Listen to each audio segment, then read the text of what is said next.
So how do you actually pick a college? What I'm going to do in this video is actually go through and let you know how I would actually do this, given that I've gotten a little bit more experience on figuring out and thinking about picking a college, because I think this is very important for all of us. So this is really geared towards probably somebody that's, that's in high school and they're thinking about going to college or university, and they're really kind of confused in terms of what they should do going forward. It's also really relevant for people that are going into graduate school and thinking of going into a graduate program. They're trying to figure out what they should do. So the first thing I want to actually point out is that this is going to be a lot different than what a lot of people say. And I'm going to tell you this, as a professor, I'm going to tell you right off the get-go that I don't think college is for everybody.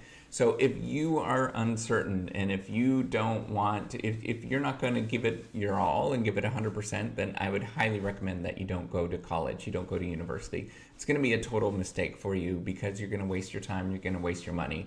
And that's the last thing I ever want you to do. So I want you to be very prepared and very excited about actually going, and that you're going to commit to something and actually do a really good job of it. So if you're not at that stage, if it's not going to be like a hell yeah, I'm going to go and I'm going to work really hard, don't go. I want you to work, actually do something where you're grinding away at something. I think that's going to be a lot better use of your time and effort than going to college or university. I think that's a total mistake. So how do you actually pick a college or university? So what I would do is think about where I want to be in 30 years and then work my way backwards from that particular thing. So if I want to be a dentist in 30 years, then I have to think about, well, what is the normal path that dentists actually go through to actually get there? So maybe some of them take science in their undergrad, and then they get into maybe a master's program or something like that, and then they eventually become a dentist. And so you need to get information and knowledge on how to do that. So how do you actually do that and think about working backwards from there? Maybe you want to become a Fortune 500 CEO. I don't know, that's awesome if you want to be. It's really hard to actually become one, but also equally hard to actually be one. People forget that it is a very tough job.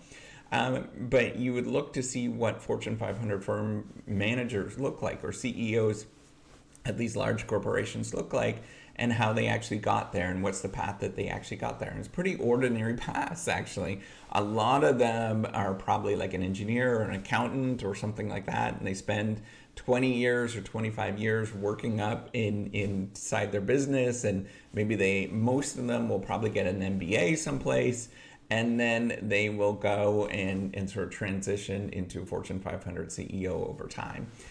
So it will probably take them 30 to 40 years to actually get there, working through all of those kind of things. So you have to work backwards. So if you don't know what it looks like, maybe you want to become an artist, for example, and you don't know what that actually looks like and how to become a successful artist, because you need to eat, right? You need to make money at it. What I would do is go onto LinkedIn and look to see, maybe it's LinkedIn, or just, start Googling these kind of things and actually find real people that are doing a good job of it and actually making a living. So look at people that are in your city, or maybe it's in your province or state or whatever, and look to see what they're actually doing and how they actually got there, and look at the path that they actually got to that moment. And maybe get 5 or 6 different people where you actually looked at the path. You looked to see how they actually got there. Nobody is going to do this, right? Everybody is going to just say, well, I'm just going to choose whatever I'm going to do, whatever. Very few people are actually going to go and do this. And I think this is a really, really fruitful path for you to understand what it actually takes to get there. And, you really, really need to understand that. And figure out where you want to go. The other thing I want to sort of point out is that the economy is always changing.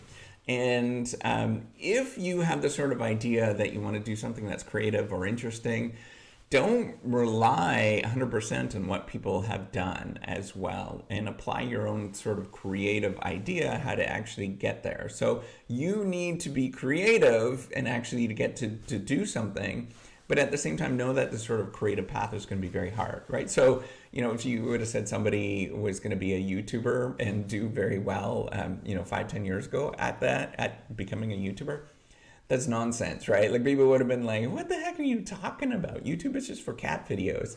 But now there's actually some people that are doing really well on YouTube, and actually having a very lucrative career on it, right? Like Mr. Beast or PewDiePie or whatever. A lot of people are doing that kind of stuff. And so you have to know that being creative, it's going to take a lot of pushback, and people are not going to believe in you, and people are not going to understand what you're doing. But that creative path, even though it's unique, you sort of push and go in that direction.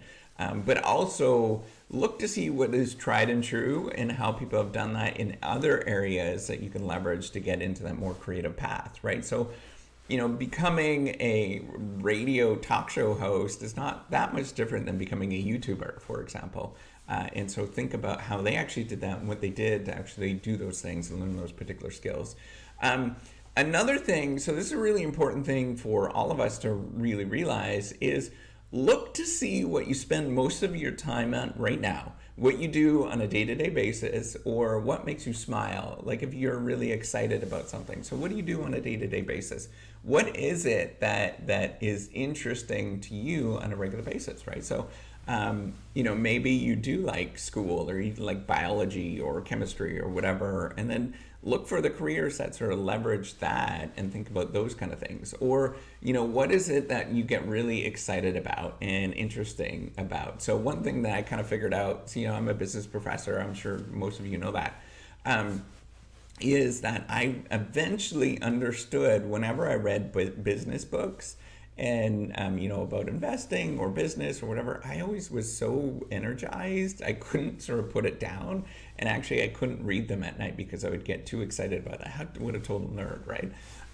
So once you get to that stage that something's really exciting about you, then that's probably a good sign that you should pursue that particular thing, that is something that you are very, very you love, you're passionate about, right? So once you have that sort of sense of where you want to go, right, like what the career you're looking at, then what you want to do is look to see at what are the best colleges and universities that sort of leverage that particular thing, right? So if you want to become a software engineer, then look to see what are the best colleges and universities that are doing that software engineering, and actually see what the salaries are and what the people do that go to those colleges and universities. What do they actually do at the end of it, right? Like once they're done, where do they go? What are they doing? And actually find those people, right? Like don't take the word of the administration office of what they actually do. Find some people that have actually physically done that and look to see what their salaries are,